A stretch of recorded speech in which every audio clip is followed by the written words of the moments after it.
Assalamu alaikum warahmatullahi ta'ala wabarakatuh.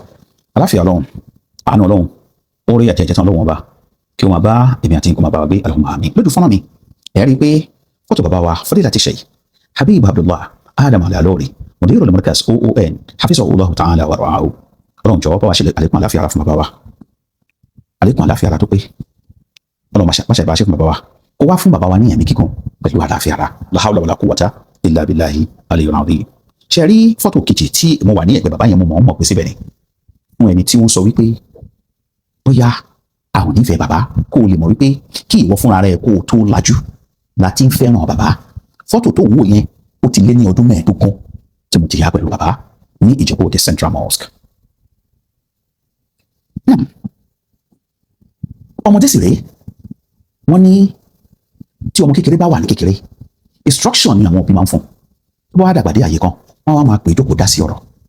Bàbá wa, mo ní àwọn àmọ̀ràn kan àti ìránnilétí kan tí mo fẹ́ ṣe fún yín sá, gẹ́gẹ́ bí ọ̀rọ̀ Ọlọ́run tó sọ nínú Al-Qur'an pé fadhakir fa inna dhikra tanfa'ul mu'minin. Kò sẹ́ni tá a lè ṣe ìrántí Ọlọ́run bá fún, kò sẹ́ni tá a lè pèsè àkíyèsí. Ṣe rí ẹni tó bá ti rí ara ẹ̀ gẹ́gẹ́ bí ìgbà yìí pé mo jù pé kí wọ́n pè ní sàkíyèsí lọ, ẹni tọ̀hún ẹni ìfẹ́ ẹnu ni. Ọlọ́run bá sì sọ pé wa amma man khafa maqama rabbihi wa naha an-nafsa 'anil hawa fa innal jannata hiya al-ma'wa. Kò sí ẹni tí wọ́n lè pèsè àkíyèsí. Tí èèyàn bá bínú lórí pé wọ́n pè wọ́n sí àkíyèsí, ẹni tọ̀hún kò ń ṣe ẹni tó ṣe wípé ó lè gba àmọ̀ràn. Bàbá wa, àkíyèsí lèmi fẹ́ sọ, ṣùgbọ́n ìwọ náà tó bá fẹ́ gbọ́ fídíò yìí gbọ́, ṣé orí bó ṣe fẹ́ gbọ́ yìí, mo fẹ́ gbà ẹ́ ní ìyànjú. Listen to understand, don't listen to attack.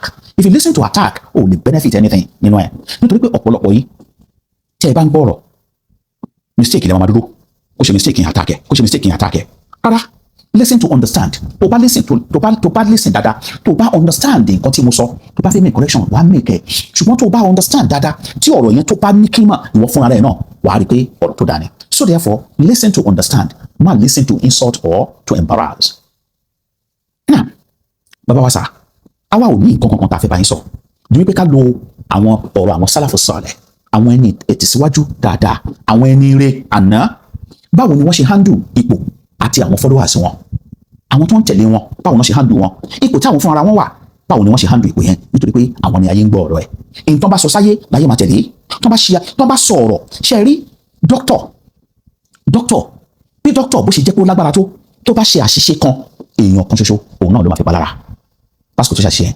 Ṣùgbọ́n tí àáfàá bá ṣe àṣìṣe ẹyọ kan ṣoṣo, millions àwọn èèyàn ló máa fi ṣe lọ́nà. Ìyẹn ló fà á tó fi jẹ́ pé ìpèsè àkíyèsí fún àwọn àáfàá ò ní agbára púpọ̀. Ìyẹn lọ́pọ̀lọpọ̀ máa fi máa rí wípé social media lọ́tún lọ́sì eléyìí sọ tòun sọ, nítorí pé a ò gbọ́dọ̀ fi àyè sílẹ̀ kí àáfàá kan ó ṣì àwọn èèyàn lọ́nà.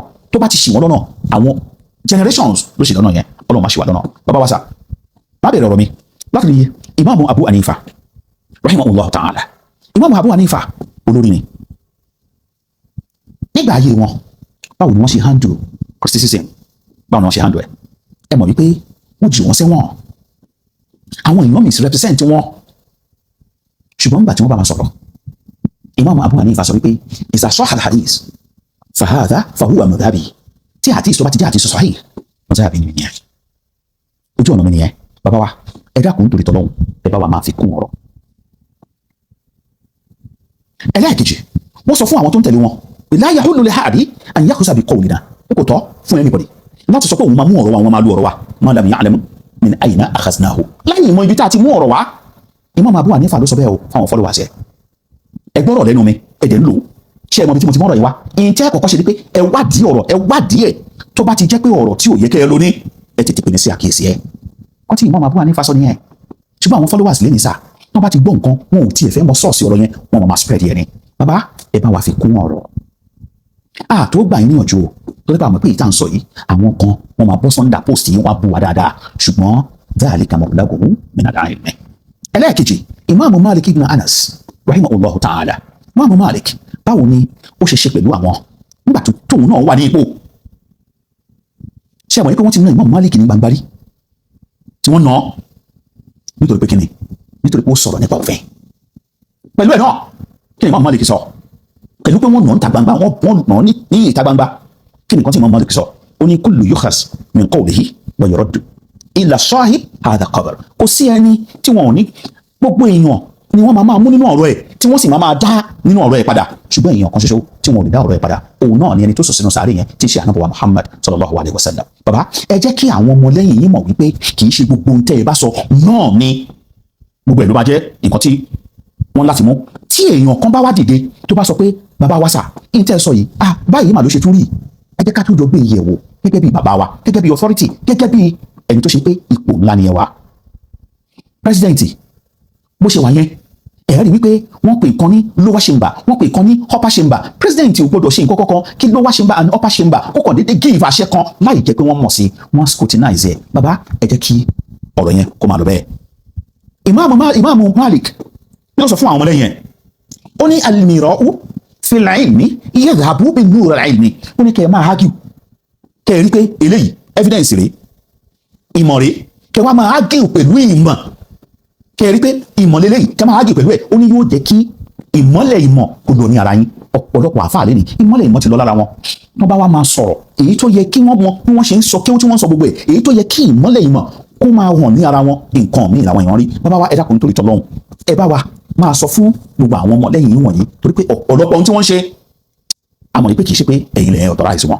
ẹlẹ́ẹ̀kẹta ìmáàmù Shafi rahimahullahu ta'ala ìmáàmù Shafi ìyẹn ní tiẹ̀ gbogbo tẹ bá fẹ́ pé gbogbo disagreement ní ìmáàmù Shafi ló welcome tẹ bá disagree pẹ̀lú ẹ̀ gbogbo ẹ̀ ló welcome kódà ó sọ wípé ráàyè sawabi yahtamil khata nígbà míì ráàyè mi tó bá ti ọ̀rọ̀ tí ń bá sọ tó bá jẹ déédéé ìyẹn ò míì pé mi ò lè ṣàṣìṣe tí n bá sọ̀rọ̀ tó ṣe déédéé kò míì pé mi ò lè ṣàṣìṣe wàláyé rírí khata yahtamil sawab ọ̀rọ̀ ẹlòmíì tí àṣìṣe wà ńbẹ̀ lẹ́ni kò míì pé kò lè sọ̀rọ̀ tó ṣe déédéé lọ́la so nítorí náà kò sí èèyàn kan tó jẹ́ island of knowledge ẹ má rí mi gẹ́gẹ́ bí ìgbà pé gbogbo ohun tí n bá sọ déédéé ni kẹ wá rí pé gbogbo ohun tẹ́lẹ̀ mi bá sọ kò ṣe déédéé ẹ má rí bẹ́ẹ̀ bàbá wa ẹ bá wa sọ fún àwọn ọmọ nínú àwọn ẹ̀kọ́ lélẹ́yìn náà tí àwọn sálàfù sọ́ọ̀lẹ̀ tí wọ́n fi kọ́ àwọn ọmọlẹ́yìn wọn.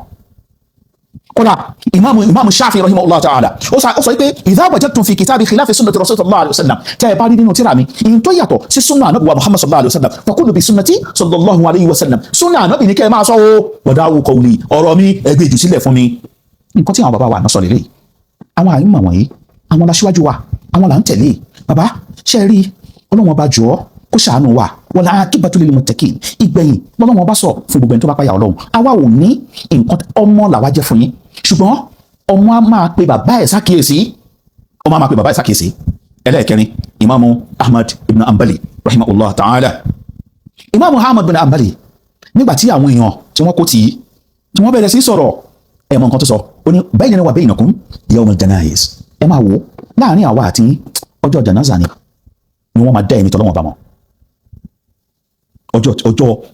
ọjọ́ yawm al-janaiz òun ni ó wá tún wá sọ fún àwọn ọmọlẹ́yìn ẹ̀ ṣe àdébí wọ́n ṣe ń ṣe yẹn tí wọ́n takò mí yẹn ẹ má bú wọn o ẹ má sọ̀rọ̀ àìdá sí wọn ẹ má sọ̀rọ̀ òdì sí wọn torí pé luhumul ulama masmuma ẹran kí èèyàn máa fi ọ̀rọ̀ ẹnu jẹ ẹran ara àwọn àfáà ìwọ lè yàn jẹ o bàbá wa lọ́dọ̀ Markaz ẹ dákun nítorí tọ́lọ́hun èmi ni mo kéré jù ní gbogbo àfáà tó wà láyé pátápátá èmi òun tí mo wá kéré jù yìí èmi náà ni mo wá ń sọ nǹkan tí mo ń sọ yìí ṣe mọ̀ pé ọpọlọ kékeré ni mo fi ń sọ ẹ bá mi fi ọpọlọ tiyín ńlá ọpọlọ tiyín tó kún kẹ́kẹ́ ẹ bá mi fi gbé ọ̀rọ̀ yìí kẹ́ bá mi fi gbé yẹ̀wò Ọlọ́run bá yóò bá mi ṣàánú yín gbogbo tí ẹ jókòó ti pátápátá Ọlọ́run bá ò ní jẹ́ ó dàrú kò ní dàrú lójú yín kò ní dàrú lẹ́yìn yín àti èmi náà pátápátá Ọlọ́run kó ṣàánú ẹnì kọ̀ọ̀kan wa subhana rabbika rabbil izzati amma yasifun wa salamun ala al mursalin alhamdulillahi rabbil alamin.